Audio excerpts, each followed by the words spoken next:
2 days before my daughter's wedding, I overheard her chilling plan to humiliate me before 200 guests and banish me from her life.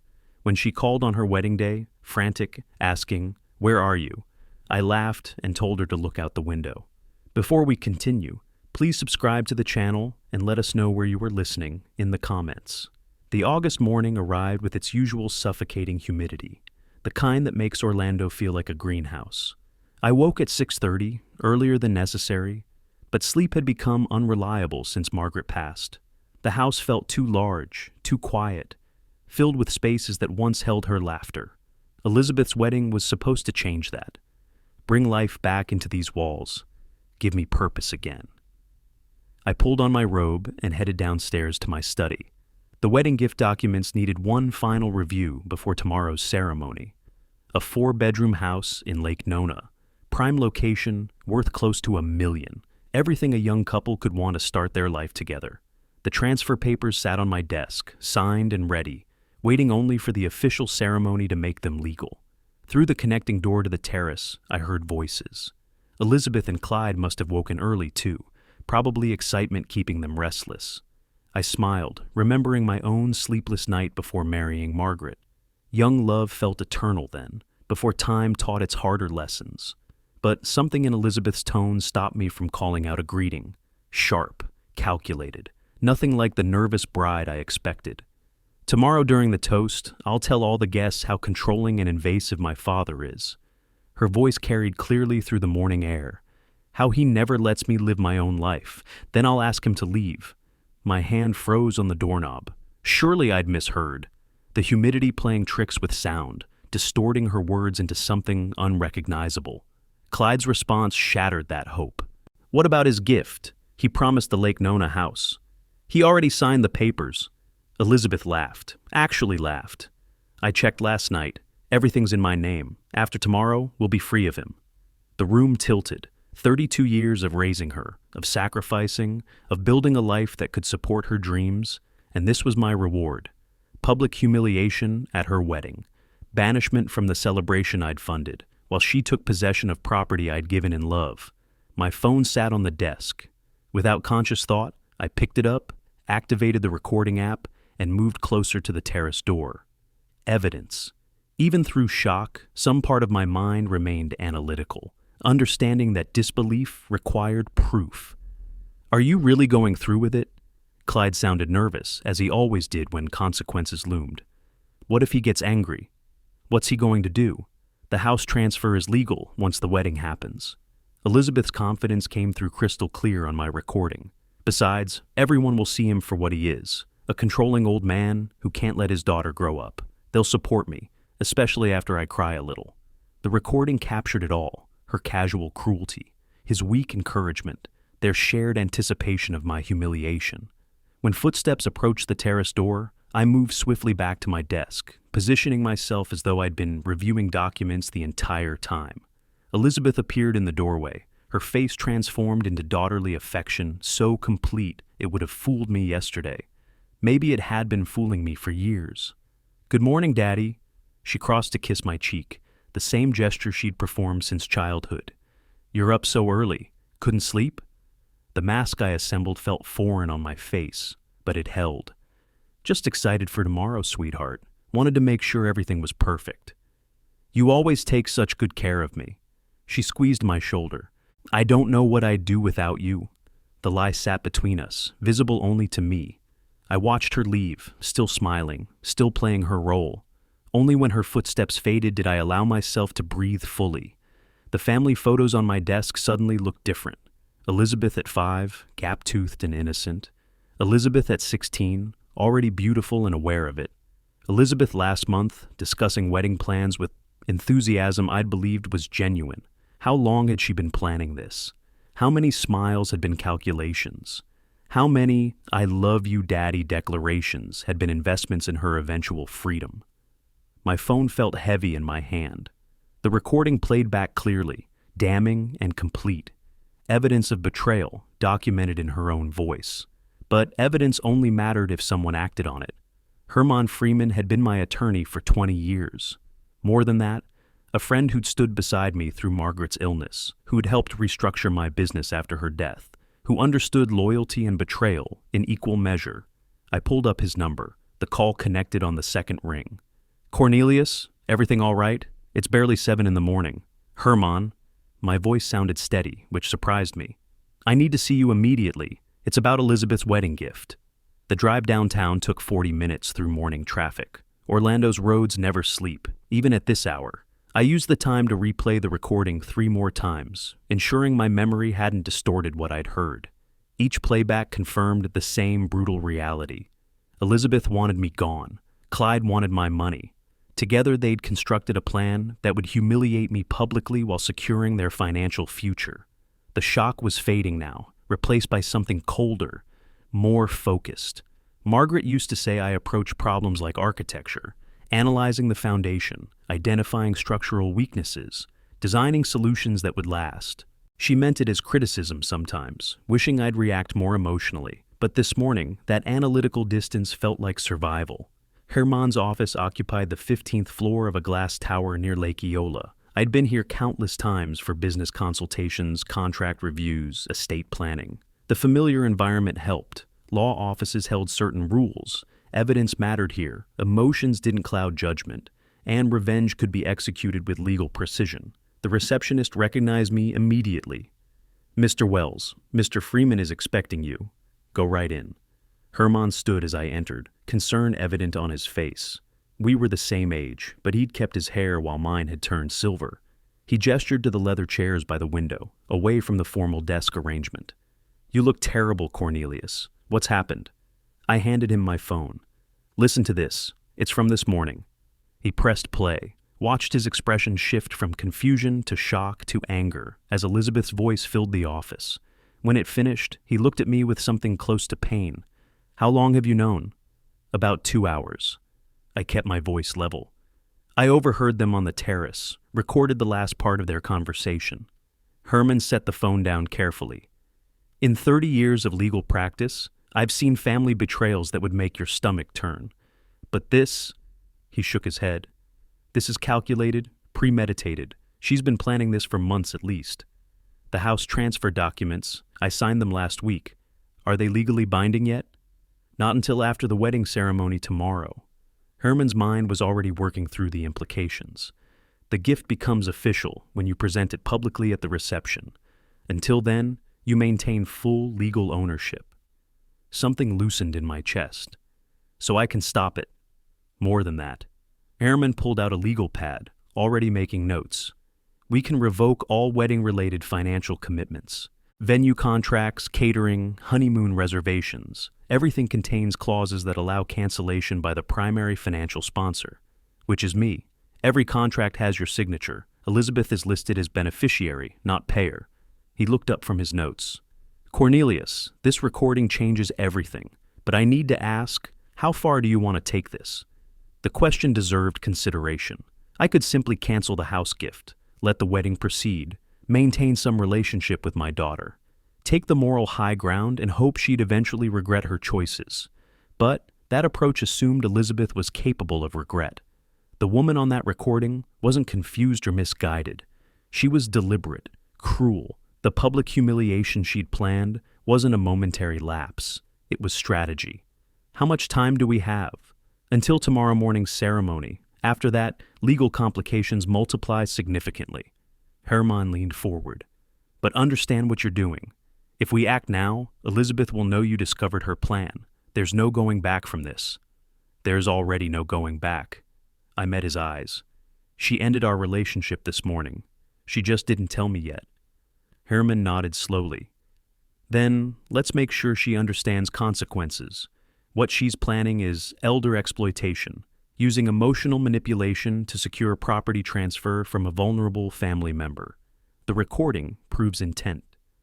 We spent the next hour reviewing documents, the house transfer, easily revoked with a simple form, the wedding venue contract, cancelable with 72 hours notice, catering agreements, honeymoon reservations, even the photographer.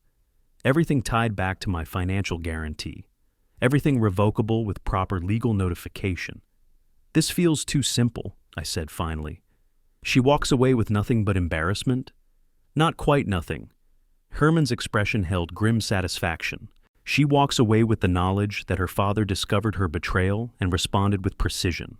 That's not embarrassment, that's education. Education, the word resonated. Elizabeth had spent 32 years learning from me. Business principles, financial management, the importance of reputation. Tomorrow she'd get her final lesson. Actions have consequences, and cruelty compounds interest. Herman prepared the necessary documents. Each signature felt like closing a door, revoking property transfer, canceling venue contract, withdrawing financial support. The papers multiplied, creating a legal fortress that would collapse Elizabeth's plans as thoroughly as she'd planned to destroy my dignity. One more thing, Herman said as I signed the final document. What about the wedding itself? We can't stop the ceremony. The marriage license is their responsibility. But everything after... He gestured at the stack of cancellations. Let the ceremony happen. The plan crystallized with perfect clarity. Let her become Mrs. Clyde Simpson. Let her wear the dress I paid for, walk down the aisle to music I arranged. Then let her discover what freedom really costs. Herman handed me a file folder. Everything you need is here: notification letters, revised ownership documents, cancellation confirmations. I've dated them for tomorrow morning. They become effective at 8 a.m., 2 hours before the ceremony. Thank you, Herman. Cornelius. He stopped me at the door. Are you certain about this course of action? Once these notifications go out, there's no repair possible. The recording played in my memory, Elizabeth's laugh, her casual dismissal, her calculated cruelty. They made their choice. I tucked the folder under my arm. Now, I'm making mine. The afternoon stretched like elastic between Herman's office and evening. I drove home through Orlando's congested streets, watching families in minivans heading to dinner, couples laughing at traffic lights, ordinary people living ordinary lives without betrayal sitting in their passenger seats. My house appeared different when I pulled into the circular driveway around 6:30. The same white columns, the same manicured lawn Margaret had loved. But now it felt like a stage set. Elizabeth's car occupied her usual spot near the garage. She'd been here all day, probably finalizing wedding details, imagining her victory tomorrow. I sat in the car for 5 minutes after cutting the engine. Preparation time. Margaret used to say I overthought everything, that life required spontaneity sometimes. But spontaneity wouldn't serve me tonight. Tonight demanded performance worthy of an award. Inside, voices drifted from the dining room. Elizabeth's laugh, bright and confident. Clyde's deeper response, slightly nervous as always. They'd opened wine. I could hear the clink of glasses, smell the expensive Cabernet from my collection, making themselves comfortable in my home while planning my humiliation. I hung my briefcase in the foyer closet, straightened my collar, arranged my face into something resembling paternal affection. The walk to the dining room felt longer than usual, each step a conscious choice to maintain the facade. "Daddy!" Elizabeth spotted me first, rising from her chair with theatrical enthusiasm. She crossed the room quickly, wrapping her arms around me in a hug that would have felt genuine yesterday. Now I noticed how her hands barely touched my back, how quickly she released me. We were just talking about tomorrow. Everything's going to be perfect. I'm sure it will be. I returned her smile, noting how Clyde stood respectfully, wine glass in hand, his tie slightly loosened. Starting the celebration early, I see. Just a little pre-wedding toast. Elizabeth gestured to the table where she'd set 3 places with Margaret's best china. The crystal glasses caught the chandelier light, creating small rainbows across the white tablecloth. I hope you don't mind. I wanted to have dinner together tonight, our last family meal before I become Mrs. Simpson. The irony wasn't lost on me. She'd scripted this evening as a final manipulation, a memory she could reference later when justifying her cruelty. Look how loving I was the night before. How could Daddy have been so unreasonable? That's thoughtful of you, sweetheart. I took my seat at the head of the table, accepting the wine Clyde nervously poured. What have you two been up to today? Elizabeth launched into detailed descriptions of last-minute arrangements, final headcount confirmations, seating chart adjustments, weather contingencies. She talked about placing me at the head table, right where the father of the bride belongs. with emphasis that would have touched me 24 hours ago. Now it sounded like arranging a prisoner at his own execution. Your business associates are all confirmed, Clyde added, attempting contribution. His hand trembled slightly as he refilled his own glass. Mr. Patterson from the development firm, the Johnsons from the downtown project, even Mayor Richards. It's going to be quite a networking opportunity. Networking. I let the word hang between us. Is that how you see my daughter's wedding? As a business opportunity? Clyde's face reddened. No, sir. I just meant... He meant we're grateful for everything you've done. Elizabeth cut in smoothly, touching Clyde's arm with practiced reassurance. The connections, the support, the incredible generosity with the house gift. She turned to me with eyes that managed to produce actual moisture. Daddy, I know I don't say it enough, but you've been the best father anyone could ask for. The recording played in my memory, her laugh, her casual dismissal, her calculated cruelty. I've tried to be. My voice remained steady, warm even. Everything I've done has been for your happiness, Elizabeth. Your mother and I paused, letting emotion color my tone. Well, Margaret would have loved seeing you married. Elizabeth's tears spilled over. Perfect timing, perfect delivery. She'd learned manipulation from someone, though I couldn't remember teaching her. She would have loved Clyde, don't you think? I'm sure she would have. I raised my glass, observing how Clyde shifted uncomfortably, how Elizabeth's performance never wavered. To new beginnings, to family, to discovering what people truly value. To love and loyalty, Elizabeth added, clinking her glass against mine. The wine tasted expensive and bitter. We ate the meal Elizabeth had catered, another charge to my accounts, another assumption of access, while she outlined tomorrow's schedule. Ceremony at 10, reception starting at noon, my toast scheduled for 1 o'clock, the exact moment she planned to destroy me publicly while ensuring the house transfer became legally binding. I've prepared something special to say during my toast, I mentioned casually, watching her eyes light up with what she mistook for sentimentality. Oh, Daddy, you're going to make me cry again. She reached across the table to squeeze my hand. Everyone's going to see what a wonderful relationship we have. They'll certainly see something. I smiled at her, at Clyde, at the elaborate performance we were all delivering. Truth has a way of revealing itself at the most unexpected moments. Elizabeth laughed, misunderstanding completely. You and your philosophical moments. That's what I'll miss most when Clyde and I move into our new place. Your wisdom, your guidance. You'll have your independence, I said quietly. Complete freedom to make your own choices, face your own consequences. Isn't that what you've always wanted? Exactly. She beamed at me, then at Clyde. Finally, we'll be able to live life on our own terms. No more feeling like... She stopped herself, but not quite fast enough. Like what, sweetheart? Like we're still children, she recovered smoothly. You know how it is. You want to feel like adults, stand on your own feet. The house gift is so generous, but it also means we can finally prove ourselves. Clyde nodded vigorously, his fourth glass of wine making him brave. We've got big plans, Mr. Wells. Business ventures, investments. Your connections have already opened doors we never thought possible.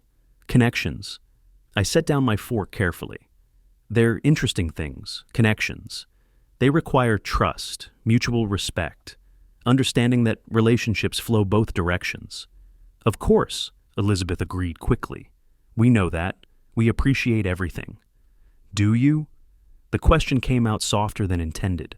For just a moment, I let my mask slip, let her see something underneath. But she was too confident, too certain of her success to notice the warning. Absolutely. She stood, moving around the table to kiss my forehead.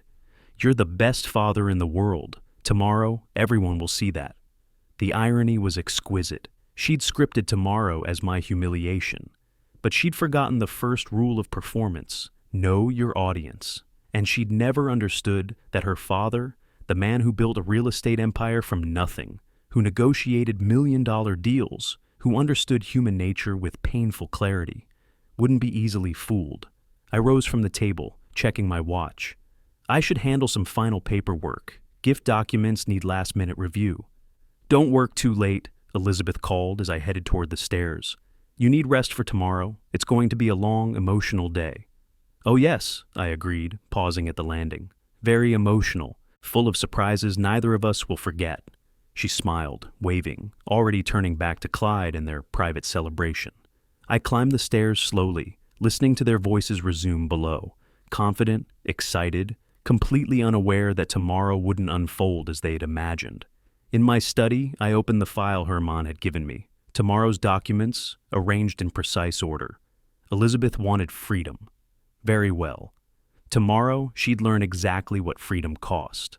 Dawn arrived with unusual clarity, the August sky holding that brief moment of cool before Florida's humidity asserted control. I woke at 5:30 without an alarm, my mind already cataloging the morning's necessary steps. Today was Elizabeth's wedding day, also the day she'd discover that consequences arrive whether invited or not. Milton Murray's office opened early for clients requiring discretion. I'd called him yesterday from Herman's office, explaining the situation with clinical precision. Milton had known Margaret, had handled our estate planning, understood family dynamics that sometimes required legal intervention. He'd agreed to meet me at 6:30 before the city fully woke. The drive downtown took 25 minutes through empty streets. Orlando at dawn felt different. Peaceful, almost innocent, like a stage before actors arrived to complicate the scenery. I parked in the structure beneath Milton's building, taking the elevator to the 7th floor, where light already showed beneath his office door. "Cornelius," Milton stood as I entered, concern evident on his weathered face. He'd practiced law for 40 years, seen every variation of family betrayal. "Coffee's fresh. This is difficult business for a wedding day." "The wedding will happen." I accepted the coffee, noting how he'd arranged documents across his conference table with systematic precision. "Just not the way my daughter planned." He gestured to the files. "I've reviewed everything Herman sent over. The house transfer, the vendor contracts, the wedding expenses. You've funded approximately $200,000 for this event." The number didn't surprise me. Elizabeth had expensive taste, cultivated through years of my indulgence. "And all of it's cancelable?" "Legally, yes." Milton pulled out the first document. "The house transfer requires your signature at the official ceremony to become binding. Without that, the property reverts to your sole ownership automatically. These papers formalize the cancellation, insurance against any legal challenges." I signed where he indicated, each stroke of the pen feeling like closing a door. The Lake Nona house, 4 bedrooms, pool, perfect for raising a family, would remain mine. Elizabeth would have nothing except the marriage certificate and whatever lessons she could learn from complete independence. "The vendors present more complexity," Milton continued, spreading contracts across the mahogany surface. "Catering, flowers, photography, entertainment. You've signed as financial guarantor on all of them, with final payments due this morning before service delivery. What happens if those payments don't arrive? Services terminate immediately." Milton's expression held no judgment, only professional assessment. "The venue requires 18,000 by 9 a.m. Catering needs 23,000, flowers, photography, entertainment, another 35,000 combined. Without those payments, the wedding has no reception. The ceremony can proceed." I needed that confirmed. Elizabeth would become Mrs. Simpson. That was her choice. But the celebration afterward, the public triumph she'd orchestrated, the elaborate display funded by my supposed gullibility, that would disappear like morning fog. "The marriage license is separate. The church ceremony doesn't require your financial participation." Milton pulled out his phone. "But everything after, the reception, the dinner, the entire event, collapses without your payments. I can make the cancellation calls now, if you're certain." Certainty wasn't the issue. I'd passed certainty yesterday in Herman's office when I heard my daughter's voice on that recording. This was inevitability now, consequences arriving on schedule. "Make the calls." Milton worked methodically, speakerphone activated so I could witness each cancellation. The venue manager, initially confused, then apologetic as Milton explained family circumstances had changed.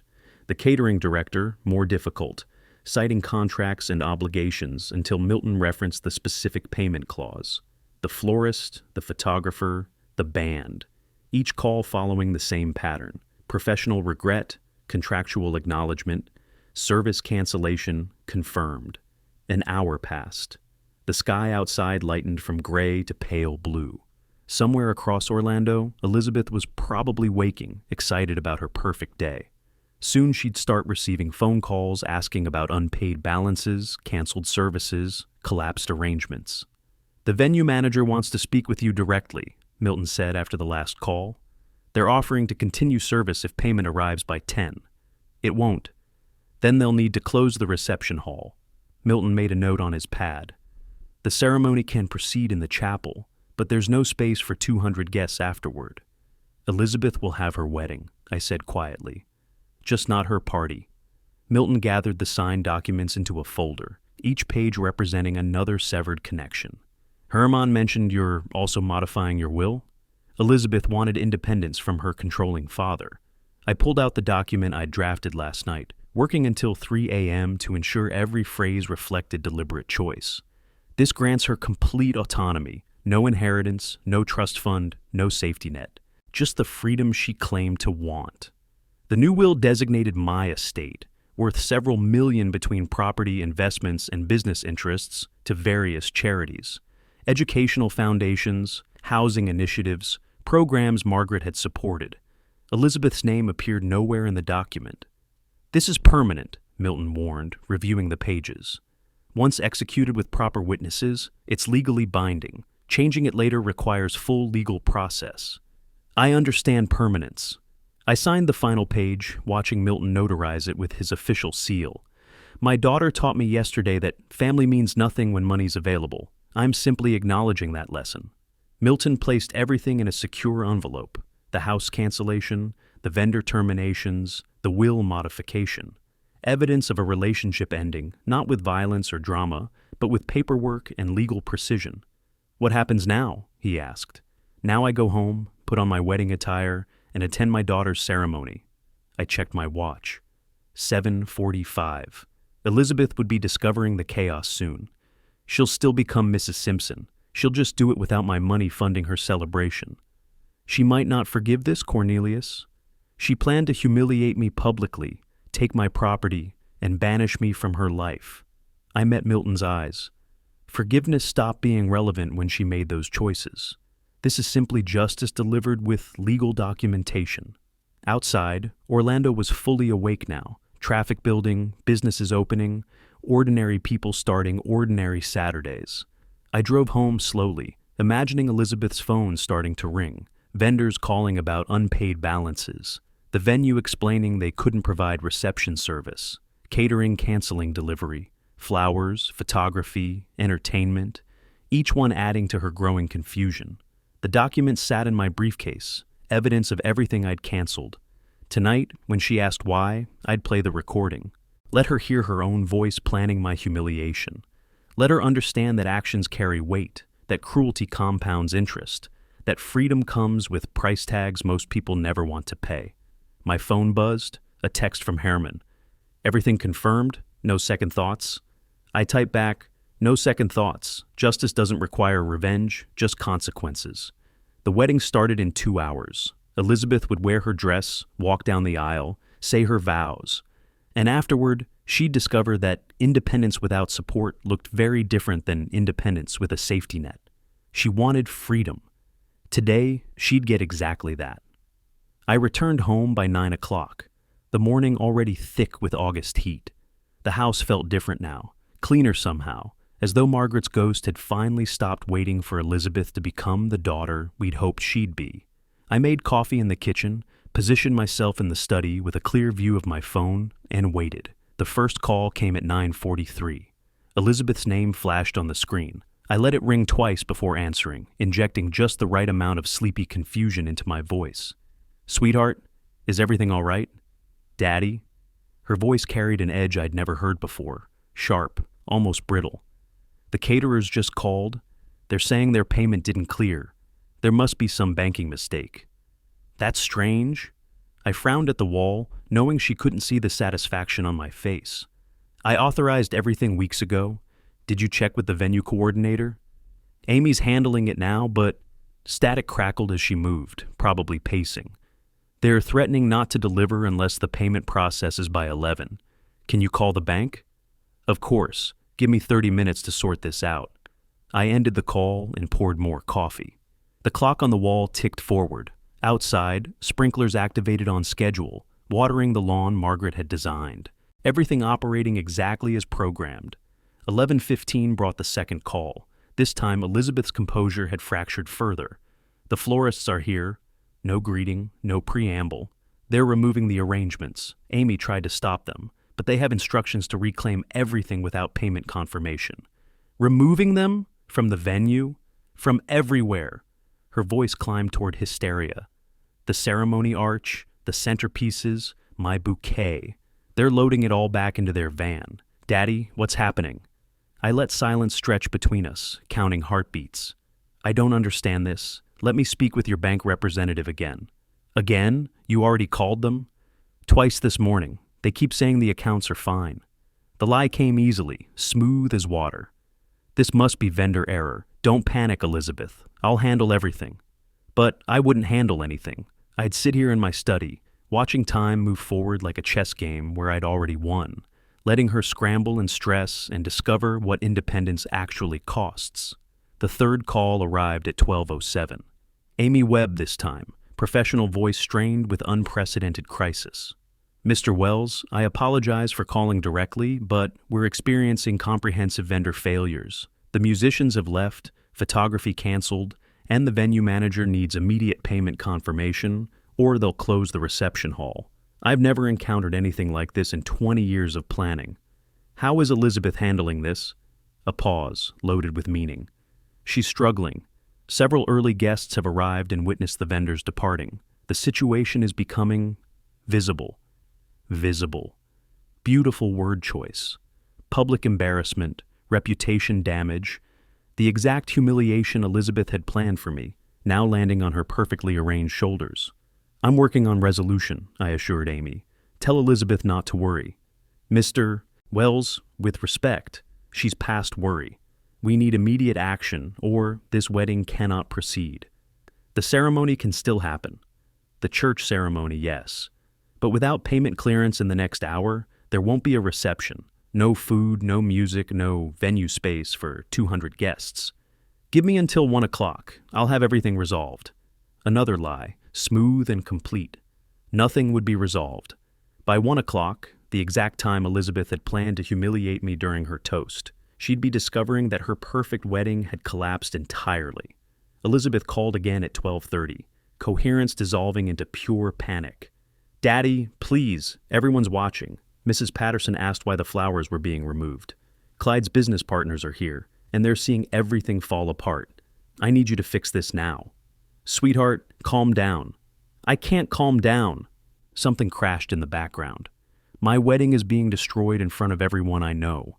The vendors won't listen, the banks say there's no money, and Amy looks at me like I'm some kind of fraud who didn't pay her bills. Elizabeth. I made my voice firm, paternal. Listen carefully. Come to the house. Bring Clyde. We'll sort through this together, face to face. But the wedding can wait 2 hours while we resolve the financial situation properly. The ceremony isn't until later anyway. Come home. Home. I used the word deliberately, watching how it would land. This was still my home, not hers, despite her plans to claim independence. She'd be returning as a supplicant, begging for the help she'd planned to reject publicly. We're leaving now, she whispered. The line went dead. I set the phone down carefully, noting the time.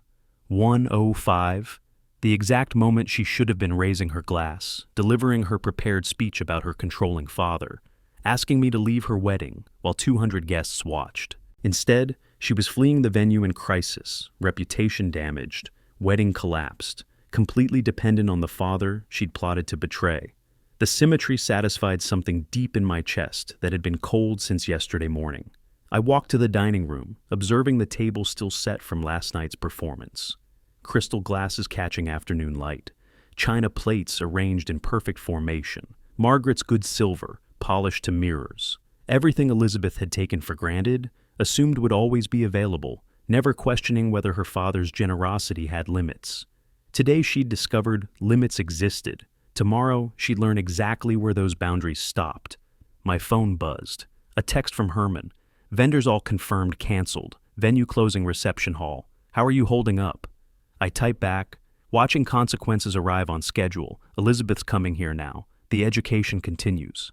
Outside, a car turned into the driveway too fast, tires protesting against gravel. Through the window, I watched Elizabeth's vehicle lurch to a stop near the entrance. She emerged first, wedding dress visible beneath a hastily thrown jacket, makeup streaked with tears. Clyde followed, his face the color of old newspaper. They looked destroyed, desperate. Exactly the emotional state I needed for the next phase. I opened the door before they could knock, arranging my expression into concerned confusion. "Come in, quickly. Tell me everything that happened." Elizabeth collapsed into my arms, sobbing against my shoulder with the kind of desperate abandon that would have broken my heart yesterday. Today it felt like watching a play where I'd written every line, directed every movement, and knew exactly how the final act would end. "Daddy," she gasped between sobs. "Everything's ruined. Everyone saw. How did this happen?" "I don't know, sweetheart." I stroked her hair, feeling nothing. "But we'll figure it out together. That's what family does." The word tasted like metal in my mouth. Family. She'd taught me that word had different meanings, what I thought it meant, and what it actually meant to people who valued money over loyalty. Tomorrow morning, she'd receive her final lesson in vocabulary. They sat in my living room like refugees, Elizabeth still wearing her wedding jacket over disheveled preparation clothes. Clyde perched on the sofa edge as though afraid to commit his full weight. The afternoon sun slanted through the windows Margaret had loved, creating shadows that fell across their faces like warnings they couldn't read. "Start from the beginning," I said, taking my chair, the patriarch's position, authority established through furniture placement. "When did the problems begin?" Elizabeth's hands trembled as she pushed hair from her face. "Amy called around 9:30. The caterers said their payment hadn't cleared. She thought it was just a banking delay, but then the florists arrived to remove everything. The musicians left before they even set up. Daddy, it was like watching dominoes fall.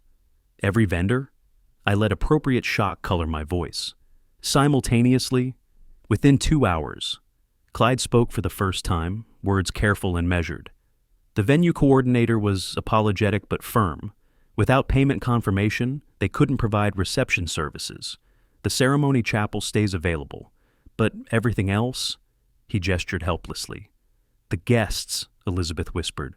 They were arriving early, excited, and they watched it all happen. Mrs. Patterson's daughter actually filmed the florist loading arrangements back into their van. It'll probably be all over social media by tonight. Perfect. Public humiliation, documented and distributed. Exactly the spectacle she'd wanted to create around my departure from her wedding. Fate had a certain poetry when properly orchestrated. This makes no sense. I leaned forward, radiating paternal concern. I authorized those payments personally. Every vendor was guaranteed through my accounts. That's what Amy said. Elizabeth's voice climbed toward hysteria again. But they all claim the authorizations were revoked. The banks say the accounts are fine, but the specific wedding payments were canceled. How does that even happen? Clyde cleared his throat. Mr. Wells, is there any possibility of account fraud, identity theft, someone accessing your financial systems? Fraud? I let the word hang, watching their desperate hope. They wanted this to be crime, accident, anything except deliberate action. I suppose anything's possible, but the timing seems remarkably specific. What do we do? Elizabeth's tears had started again, streaming down her cheeks with genuine desperation. The wedding's in 6 hours. We have a church ceremony, but no reception, no food, no music. 200 people expecting a celebration, and we have nothing to offer them. We could postpone, Clyde suggested quietly. Reschedule once the financial situation is resolved. People would understand. No. Elizabeth's response exploded with such force that Clyde actually flinched. I am not postponing my wedding because of some banking incompetence. Daddy, you can fix this. You always fix everything. Please. The plea was raw, genuine, stripped of her usual manipulative polish. This was Elizabeth at her most vulnerable, completely dependent on the father she'd planned to discard. The Elizabeth who believed family meant unconditional support, regardless of her behavior. The Elizabeth who'd never learned that actions carried weight. Sweetheart, I kept my voice gentle, watching her cling to hope like drowning victims cling to debris. Even if I resolve the vendor issues tonight, there's not enough time to restore full services by ceremony start. Then we'll have a simple ceremony. She grabbed my hands, eyes red and desperate. Just the church, immediate family, close friends. We can celebrate properly later, once everything's fixed. But please, Daddy, don't make me cancel, not after everyone's seen everything fall apart. Pride. That's what this was really about. Not love, not commitment, but refusing to admit defeat publicly. She'd rather have a stripped-down ceremony than confess her perfect wedding had collapsed. "You're certain?" I asked. "No reception, no party, just vows and paperwork?" "I'm certain." Her grip tightened. "As long as I marry Clyde today, that's what matters. The rest is just decoration." Clyde nodded, though his expression suggested he understood the financial implications better than Elizabeth did. Without my support, their future looked significantly different than the comfortable lifestyle they had anticipated. "All right," I stood, moving to my desk with deliberate purpose. "I'll make some calls, try to salvage what's possible for a small ceremony. But, Elizabeth, you need to understand, if this is fraud, if someone deliberately targeted your wedding, the investigation will take time. Full restoration might not happen immediately." "That's fine." She followed me, practically vibrating with grateful relief. "Just make today work. We'll figure out the rest later." Later. Beautiful word. She thought later meant weeks, months, gradual understanding. She didn't realize later meant tomorrow morning, when I'd play the recording and watch her understand exactly who'd targeted her wedding and why. "Go home," I told them, using my most authoritative voice. "Both of you, clean up, rest, prepare for a simple ceremony. I'll coordinate with the church, arrange for basic necessities. The wedding will happen, Elizabeth. I promise you that." "Thank you." She hugged me again, this time without the desperate sobbing. "I knew you'd save everything. You always do." "Yes," I agreed quietly. "I always take care of family matters." Clyde shook my hand at the door, his grip weak and slightly damp. "We appreciate this more than we can say, Mr. Wells. The timing couldn't have been worse." "On the contrary," I replied, maintaining eye contact. "I think the timing was remarkably precise." He blinked, confused, but Elizabeth was already pulling him toward their car. They drove away slowly, exhaustion evident in every movement. I watched until they disappeared around the corner, then returned to my study. The folder Hermann had prepared sat on my desk. Inside, every document of their betrayal, the recording, the vendor cancellations, the will modification, tomorrow's revelation materials, organized and ready. My phone buzzed. "Hermann again? Status update?" They came begging for help, promised to attend a simple ceremony, everything proceeding perfectly. "And tomorrow?" I looked at the folder, thinking about Margaret, about 32 years of raising a daughter who valued money over loyalty. "Tomorrow they'll learn that family isn't about what you can take. It's about what you give, what you respect, what you honor, and they've honored nothing." Herman's response came quickly. "Ready when you are." 8 a.m., I typed. "Right after they wake up, still comfortable in their assumptions. I want them fully rested when their world ends." The sun was setting now, painting the sky in oranges and purples Margaret had loved. Tomorrow would be Elizabeth's wedding day, just not the wedding she'd imagined. She'd say vows, sign papers, become Mrs. Simpson, and then she'd discover what freedom actually costs when you burn the bridges behind you. I closed the folder, satisfaction settling in my chest like old wine. Tomorrow couldn't come fast enough. Dawn broke clean and final, like a door closing on 32 years of misplaced trust. I woke at 5:30 without an alarm, the way soldiers wake before battle, alert, purposeful, ready. Today Elizabeth would learn that promises mean different things to different people. I'd promised to handle everything, and I would. The moving company arrived at 7 sharp. 3 men with a truck large enough to hold everything I valued. The foreman, a weathered man named Marcus, studied the list I'd prepared with professional efficiency. "Master bedroom first," I directed, leading them upstairs. "Documents from the study are already packed. Handle the legal files carefully." "Timeline for completion, sir?" Marcus checked his clipboard, pen ready. "Everything must be gone by 10:30, no exceptions." He nodded, understanding the finality in my voice. People who move furniture learn to recognize when they're witnessing life transitions. This wasn't relocation. This was exodus. I watched them work with systematic precision, removing traces of my existence from rooms that had held my life. Margaret's photograph from the nightstand, carefully wrapped, my clothes from the closet folded into boxes, books from the study shelves, each one a conversation I'd never have with my daughter again. The movers moved through the house like efficient ghosts, erasing my presence one item at a time. By 8:30, the bedroom stood empty except for furniture, bare nightstands, vacant closet. The space looked like a stage after the performance ended, props remaining, but the actor departed. I moved through each room doing mental inventory, ensuring nothing of mine stayed behind to give Elizabeth false hope about reconciliation. The family photos in the living room, one of the movers gestured toward the wall of frames, Elizabeth's childhood, Margaret's smile, moments that once felt permanent. All of them. My voice stayed steady. Those memories belong to me now. They came down carefully, leaving rectangular shadows on the wallpaper, where sunlight hadn't faded the color. Elizabeth would see those empty spaces and understand. Family history could be removed as deliberately as it was built. At 9:15, a locksmith arrived. I'd called him yesterday evening, scheduling the appointment while Elizabeth and Clyde drove home, believing in my rescue promises. He changed every electronic code, reprogrammed the security system, collected every physical key I'd ever given Elizabeth over the years. Garage remote, back door spare, emergency key hidden under the garden stone. "New codes are in this envelope," he said, handing me sealed instructions. "Old authorizations completely erased from the system. Perfect." I slipped the envelope into my briefcase, knowing I'd never use those codes again. The house would stand locked and empty, a monument to what happens when family becomes transaction. The movers finished loading at 10:20, truck packed tight with everything I'd chosen to keep. Marcus approached with final paperwork, studying my face with something close to sympathy. "Delivery address is the hotel on International Drive, near the convention center?" "That's correct. I'll meet you there by noon." He hesitated, then spoke carefully. "Sir, I've done this work 20 years, seen a lot of family situations. Whatever's happening, I hope you find peace on the other side." Peace. I considered the word, rolling it around like a stone in my mouth. That's exactly what I'm looking for.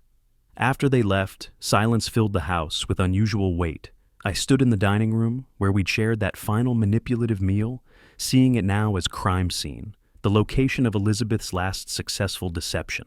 The table still held place settings from our breakfast yesterday, before everything began unraveling for her. I pulled out my phone, opened a new note, and began typing the letter I'd been composing mentally since yesterday morning. Words came easily, stripped of sentiment, focused on truth. "Elizabeth, you wanted to be free of your controlling father. Congratulations. Your wish is granted. I know about your plan." Every word of that conversation on the terrace 2 days ago, recorded, documented, undeniable. You intended to humiliate me publicly at your wedding, then claim the house I'd given you while asking me to leave your life. I've simply accelerated your timeline. The house transfer, canceled. The wedding payments, revoked. My inheritance, redirected to charity.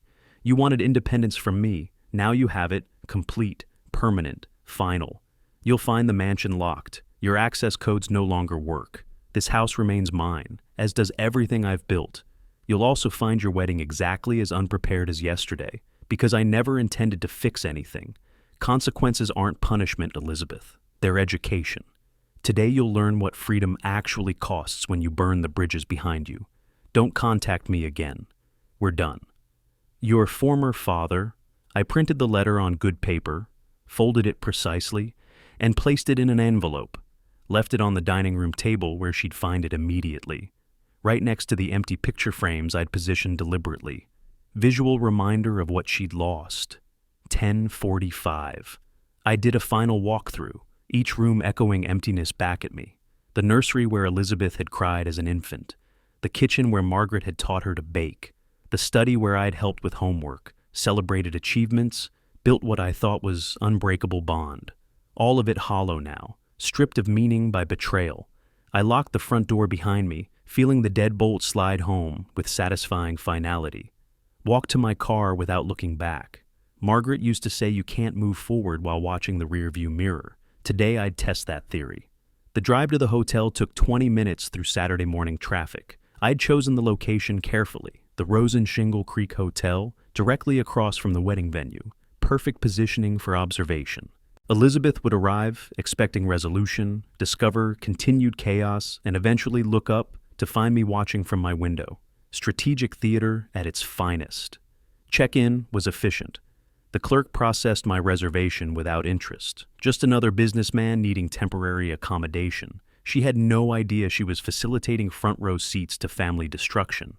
My room on the 8th floor faced the venue perfectly. I could see the main entrance, the ceremony garden, the reception hall windows. From here, I'd watch Elizabeth's wedding day collapse with precision timing and perfect visibility. I unpacked my briefcase, arranged the file Herman had prepared on the desk. Inside, the recording, the cancellation documents, the will modification. Evidence of systematic justice, organized and complete. Tomorrow I'd file copies with my attorney. Today I'd simply watch consequences arrive on schedule. My phone buzzed. Text from Herman. Everything proceeding as planned. I typed back, moved out, locks changed, letter delivered, now waiting for the final act. Second thoughts? None whatsoever. She chose this path. I'm just making sure she walks it fully. Outside, the venue showed early activity. Catering trucks that wouldn't be unloading. Florists who wouldn't be delivering. A wedding about to happen without celebration. Ceremony without joy. Elizabeth's perfect day, reduced to paperwork and humiliation.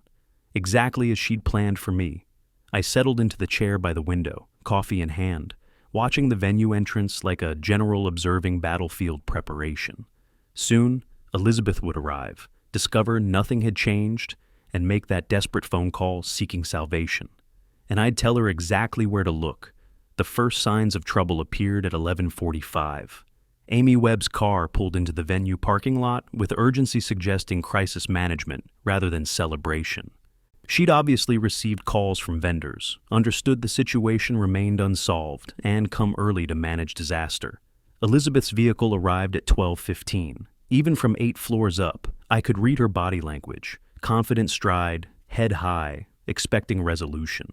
She'd dressed carefully, hair arranged, makeup perfect. Ready for her wedding day transformation from daughter to wife, never imagining she'd be experiencing different transformation entirely. Amy met her at the entrance. Through the window, I watched their conversation unfold in pantomime. Amy's apologetic gestures, Elizabeth's initial confusion shifting to concern, then visible shock. The vendor situation hadn't changed. No payments received, no services restored, nothing fixed despite her father's promises.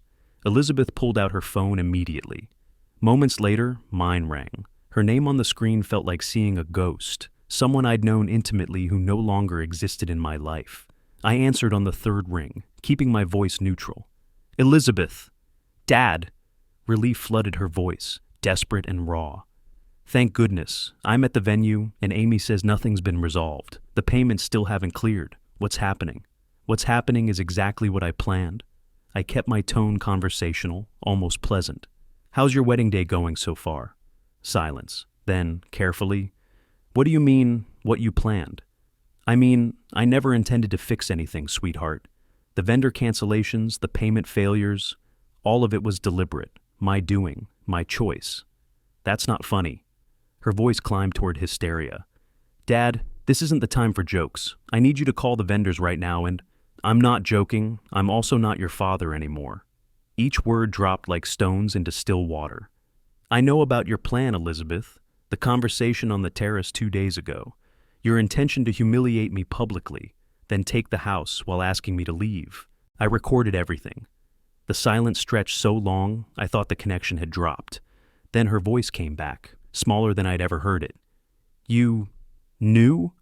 From the beginning, every word, every cruel calculation.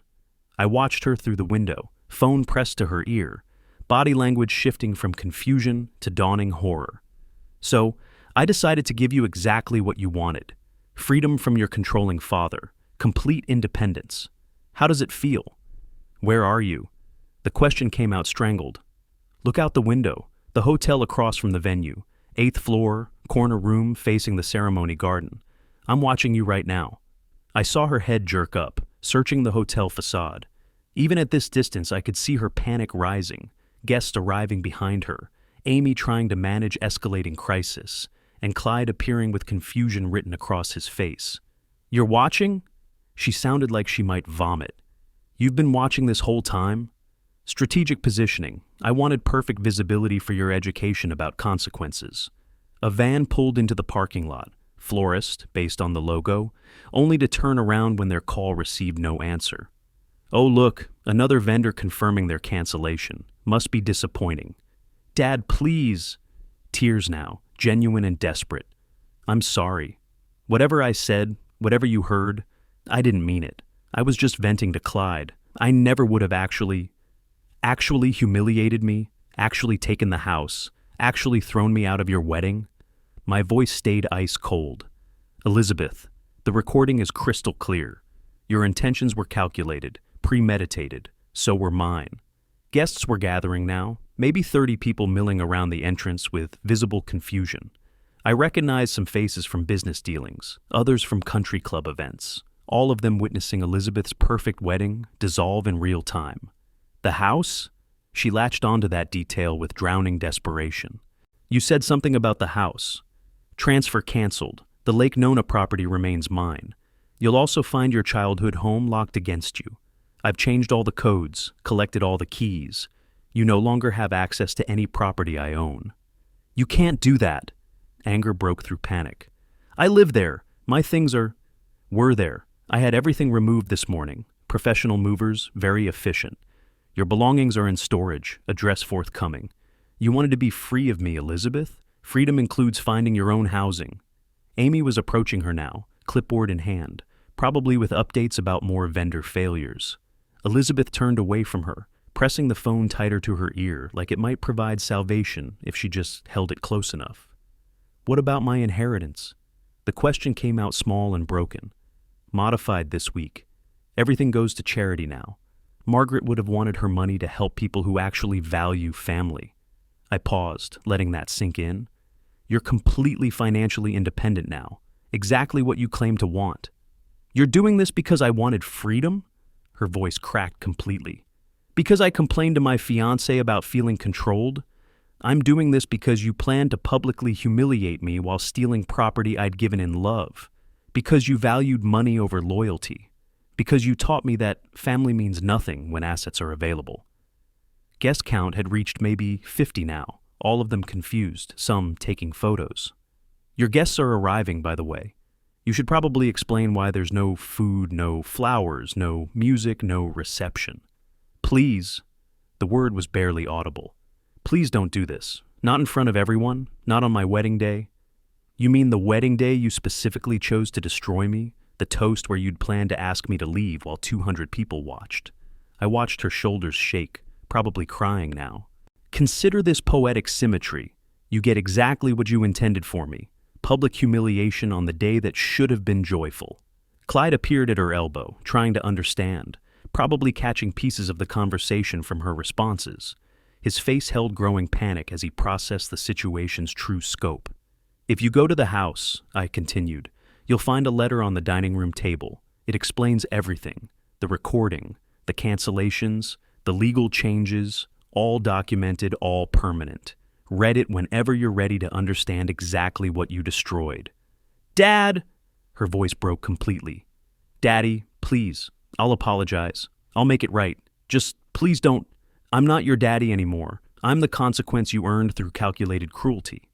More guests arriving, the parking lot filling with witnesses to her collapse. Enjoy your wedding, Elizabeth. Or what's left of it. The ceremony can still proceed. The church is separate. You can become Mrs. Simpson with whatever dignity you can salvage. Just don't expect me to participate, or forgive, or ever speak to you again. Wait! Desperation screamed through the line. At least tell me where you're staying. Let me come explain. Goodbye, Elizabeth. You wanted me gone from your life. Congratulations on achieving your goal. I ended the call, watching her stare at the phone in disbelief. She looked up at my window then, and even at this distance I could see her face, tear-streaked, devastated, comprehending for the first time that this was real, permanent, irreversible. Amy touched her arm. Guests surrounded her with questions. Clyde looked like he might collapse, and Elizabeth stood in the center of it all, her perfect wedding day scattered around her like shattered glass. finally understanding what it meant to lose everything she'd taken for granted. I raised my coffee cup in silent toast to the window, to consequences, to freedom, to the daughter I no longer had and the life I was about to build without her. Tomorrow I'd file the legal documents. Today I'd simply watch the education continue. From my hotel window, I watched Elizabeth collapse into herself, like a building losing structural support. The phone call had done its work, truth delivered with surgical precision, leaving no room for denial or negotiation. She stood in the venue parking lot, surrounded by confused guests, her perfect wedding day reduced to wreckage around her feet.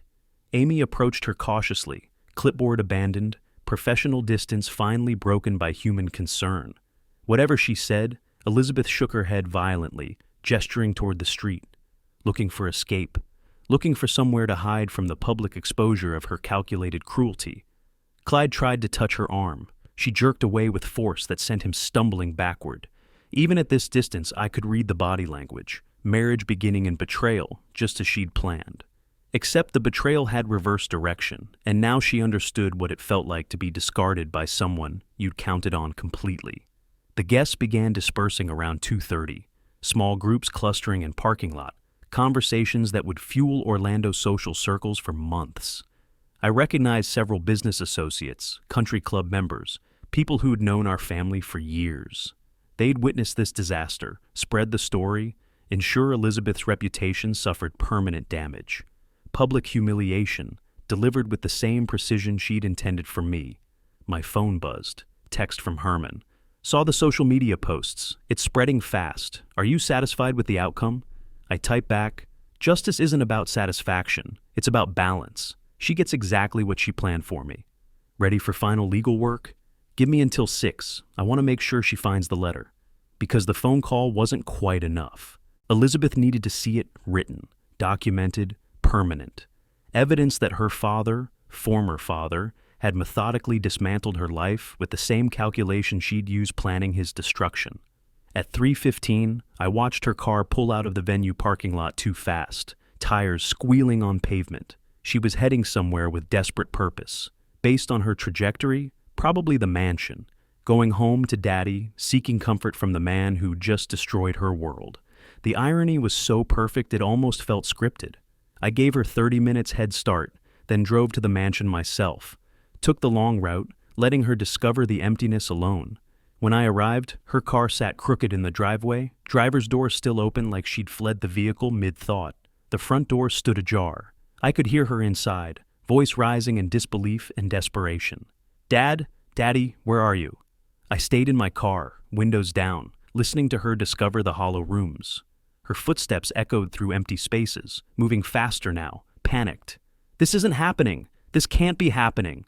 Then silence. Long enough that I knew she'd found the letter on the dining room table. I'd positioned it perfectly, right where she'd sat 3 nights ago, performing daughterly love while planning my humiliation. The symmetry mattered. Every detail mattered. Her scream came sharp and primal, the sound of someone watching their foundation crumble. Not grief, understanding. The letter laid it out systematically. The recording, the cancellations, the legal changes, the permanent severance. Everything documented, explained, final. She appeared in the doorway, letter clutched in shaking hands, mascara streaking her face in black rivers. You were here this morning? You moved out while I slept? I stepped out of the car, maintaining distance. Safety precaution and symbolic boundary both. I left before dawn. Professional movers, very efficient. Everything I value is gone. This house is just structure now. Empty rooms holding empty promises. The letter says, her voice broke, it says you recorded us, that you've known since Tuesday. Every word, your laugh when you planned my humiliation, Clyde's excitement about the house, your certainty that I'd never discover the truth.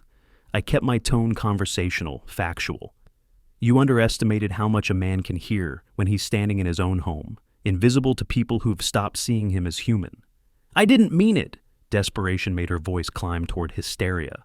I was venting. I was stressed about the wedding. I never would have actually. The recording says otherwise. Crystal clear audio, time-stamped, legally admissible. You planned. You calculated. You coordinated with Clyde. This wasn't venting. It was conspiracy. She looked around wildly, seeing the mansion with new eyes. Empty picture frames on walls, vacant shelves, changed locks. Where's all your stuff? The photos, mom's things? Safe, away from people who value them as currency rather than memory. I gestured toward the house. You can't come inside, by the way. The locks are changed. Your codes don't work. Your keys are useless. This is my property, and you're no longer welcome here. You can't do this! Anger broke through panic. I live here. My belongings were moved to storage yesterday. Address is in the letter. You'll receive details through my attorney. I pulled out my phone, showing her the screen. I've also documented this conversation. If you don't leave my property in the next 5 minutes, I'll call the police for trespassing. Reality crashed over her face like cold water. Trespassing on my childhood home, on my property, where you no longer reside, where you have no legal access, where you're currently standing without permission. Each sentence landed with deliberate impact. You wanted independence, Elizabeth, freedom from your controlling father. Congratulations, you've achieved complete independence. Now leave. What about my inheritance? The business? Everything Mom left goes to charity, all of it. The will was modified this week, properly witnessed, legally bulletproof. You'll receive nothing when I die. Nothing now, nothing ever. I watched that sink in, watched her calculate the zeros disappearing. Money was always what mattered most to you anyway. Now you can build your own fortune without my interference. Clyde's car pulled into the driveway behind hers. He emerged slowly, reading the situation's toxicity. Mr. Wells, surely we can discuss this reasonably. There's nothing to discuss. Your fiancé planned to humiliate me publicly while stealing property I'd given in love. I responded with systematic justice. The discussion is finished. The relationship is terminated. The chapter is closed. Elizabeth's knees buckled. She caught herself on her car hood, letter falling to scatter pages across the driveway. Please, I'm begging you, don't do this. I'll apologize. I'll make it right. You'll leave my property. I picked up the scattered pages, handing them back to her. Read the letter carefully. It explains everything, the recording, the timeline, the legal changes, all documented, all permanent, all deserved. Deserved? She clutched the pages like lifelines. You think I deserve to lose everything? I think you deserve exactly what you planned for me. Public humiliation, financial devastation, family rejection. The symmetry is perfect, Elizabeth. You taught me what you valued. I'm simply reflecting that education back to you. Clyde tried again. The wedding. We still have guests waiting, vendors calling. Not my concern, not my circus, not my family. I moved toward my car, done with this conversation.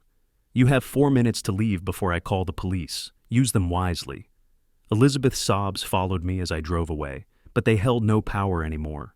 She'd cried before. Manipulation tears, calculated emotion designed to extract resources. Today's tears were different, real, desperate, useless.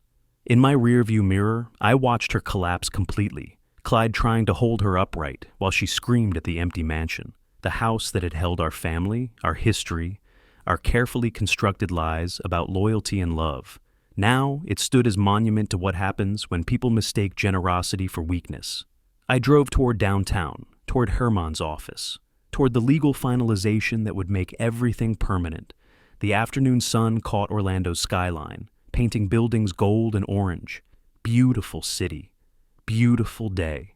Beautiful justice delivered with perfect precision. My phone buzzed one last time. Elizabeth's number.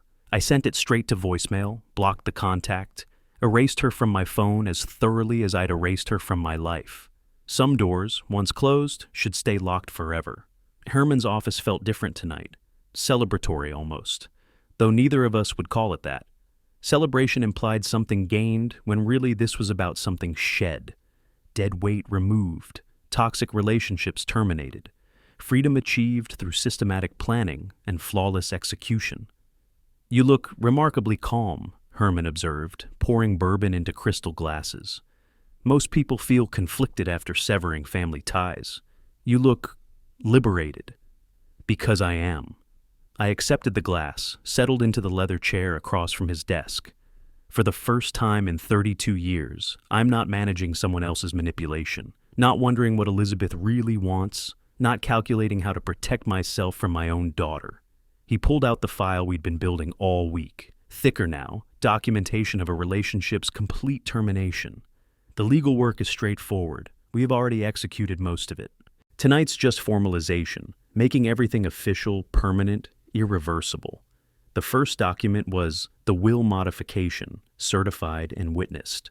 My entire estate, $2.3 million in assets, property, investments, redirected to charitable foundations. Education initiatives Margaret had supported. Housing programs for families who actually valued what they received. Legacy through giving, rather than inheritance through entitlement. This eliminates Elizabeth completely? I wanted confirmation, though I'd read the document 3 times already. Completely. She's mentioned by name as specifically excluded, along with her spouse and any future descendants. Even if she contests, which she'll try, the recording provides clear justification for disinheritance. Herman tapped the paper with his pen. You built a bulletproof case, Cornelius. Premeditation on her part. Documented evidence on yours. No judge will overturn this. Document 2 covered business liquidation. Wells Development would be sold within 6 months. Assets distributed as I directed. 18 years of building, negotiations, deals, all converted to cash that would fund my independent retirement. Elizabeth would inherit nothing from the company bearing our family name. Buyers are already interested, Herman noted. Your reputation makes the business valuable. Her reputation? He paused delicately. The social media situation has been extensive. That wedding venue disaster went viral. 200,000 views on various platforms, coverage in local news, commentary across Orlando business circles. Good. The word came out harder than intended. She planned the same for me. Public humiliation before everyone we knew. At least my version included truth about her calculated cruelty, rather than lies about my supposed control. The third set of documents dealt with property. The mansion would be sold, proceeds split between investment and charity. I'd already purchased a condo in Sarasota, smaller, newer, overlooking water Margaret had loved. 2 bedrooms, 1 for me, and 1 for the life I'd build without family obligation, weighing every decision. Herman studied me over his reading glasses. You've thought through everything. The financial separation, the legal protection, even the geographic distance. This isn't reaction, Cornelius. This is architecture. 32 years of trusting someone who viewed me as resource rather than father teaches architecture. I signed the property documents with steady hands. I won't make that mistake again. Future relationships will be chosen, not inherited, based on mutual respect, not biological accident. What about Margaret's family, your extended relatives? Margaret's parents died 5 years ago. Her sister lives in California. We exchange Christmas cards, but nothing deeper. My brothers in Atlanta haven't spoken in 3 years. I set down the pen, considering the emptiness there. The truth is, Elizabeth was my family, my focus, my purpose, and she was planning to destroy me publicly while stealing everything I'd given her. That kind of betrayal clarifies what family actually means. Herman poured more bourbon, his own glass this time. I've practiced law 40 years, seen every kind of family conflict, but your systematic response, the recording, the timing, the symmetry, that's extraordinary. Most people act from emotion. You acted from strategy. Emotion would have meant screaming at her Tuesday morning, confronting her immediately, giving her chance to manipulate and lie. I sipped the bourbon, feeling its warmth. Strategy meant staying silent, gathering evidence, dismantling her plans before she knew I'd discovered them. She wanted to humiliate me at the wedding reception. Instead, I humiliated her through systematic consequence delivery. Perfect symmetry. The social media exposure troubles you at all? Her reputation is effectively destroyed. She was going to destroy mine. No hesitation there. Public humiliation was her plan, carefully coordinated for maximum damage. I simply executed the same plan with better evidence and timing. If she's troubled by the results, she should have considered consequences before planning betrayal. The final documents covered insurance, pensions, emergency contacts, every legal connection Elizabeth had to my life, systematically severed. When Herman and I finished signing, she existed in my legal world only as specifically excluded party, not daughter, not heir, not family. Just cautionary tale about what happens when people confuse generosity with weakness. What's next for you? Herman asked, organizing the completed paperwork. Sarasota, then what? Travel, maybe? Margaret and I always talked about Italy, never went. I could spend months in Florence, learning what I missed while building business and raising ungrateful children. The future stretched before me, empty of obligation, but full of possibility. I might write, document what I've learned about family dynamics and calculated betrayal, help other people recognize manipulation before it costs them decades. You could consult business strategy, negotiation tactics. Your systematic planning skills are remarkable. Or I could do nothing. The thought felt revolutionary. Just exist without purpose beyond my own satisfaction. No daughter to fund, no grandchildren to plan for, no family legacy to build. Just me, living deliberately, choosing relationships carefully, protecting what I've earned from people who'd exploit it. Herman raised his glass. To freedom, then, hard-won and well-deserved. To consequences. I touched my glass to his, matching intentions perfectly. She wanted to humiliate me publicly while taking everything. She got public humiliation while losing everything. Perfect symmetry. Perfect justice. We drank in comfortable silence. Two men who understood that sometimes the hardest decisions create the most freedom. Elizabeth would recover eventually, find new funding sources, rebuild reputation, learn to survive without safety nets. Or she wouldn't. Either way, that was her problem now, her choice, her consequence. I gathered the signed documents into my briefcase, evidence of systematic termination, architectural severance, complete liberation. Tomorrow, I'd file copies with appropriate institutions, ensuring legal permanence. Tonight, I'd return to my hotel room, watch Orlando lights from 8 floors up, and sleep without wondering what manipulation waited in morning phone calls. The elevator ride down felt lighter than usual. Herman accompanied me to the lobby, shaking hands with finality that acknowledged chapter closure. You did the right thing, he said quietly. Not the easy thing, but the right thing. Family doesn't excuse betrayal. Blood doesn't justify manipulation. You protected yourself with intelligence and precision. I protected myself with her own plan. I stepped into Orlando evening, breathing air that felt different now. Cleaner. She designed the blueprint. I just executed it better.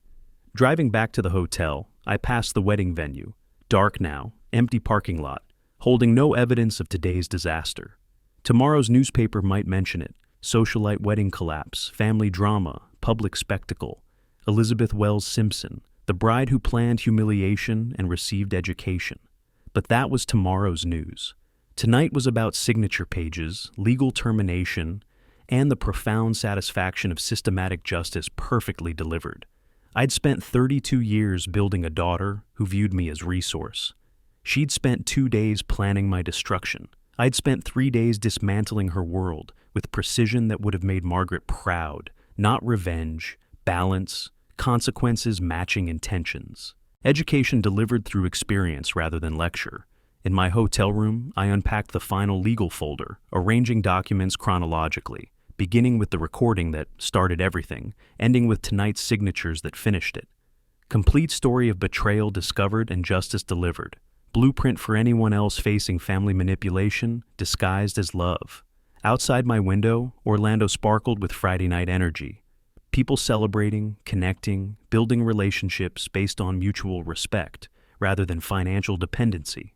Somewhere in that city, Elizabeth was processing the complete destruction of her assumptions, learning what independence actually cost, understanding that actions carried weight she'd never had to bear when Daddy's money cushioned every consequence. I didn't feel sorry for her. Sympathy required innocence, and her recording proved calculation. She'd planned my destruction carefully, coordinated with her fiancé, laughed about my gullibility. She'd earned every consequence I'd delivered, every embarrassment, every loss. Tomorrow, I'd begin planning Sarasota. New condo, new city, new life built on foundation of chosen relationships, rather than inherited obligations. Margaret would have understood. She'd raised Elizabeth too, witnessed the same entitled manipulation, probably seen the betrayal coming years before I'd wanted to acknowledge it. You were right, I told her photograph on the hotel nightstand. about people showing you who they are, about believing them the first time. Elizabeth showed me she valued money over loyalty. I just needed 32 years and a recorded conversation to finally believe her. The city lights blurred slightly, not tears, just exhaustion catching up. 3 days of perfect planning, flawless execution, systematic justice delivery. It was finished now, complete, permanent, irreversible, and I was free. If you liked this story, please like this video, subscribe to the channel, and share your impressions of this story in the comments. To listen to the next story, click on the box on the left. Thank you for watching.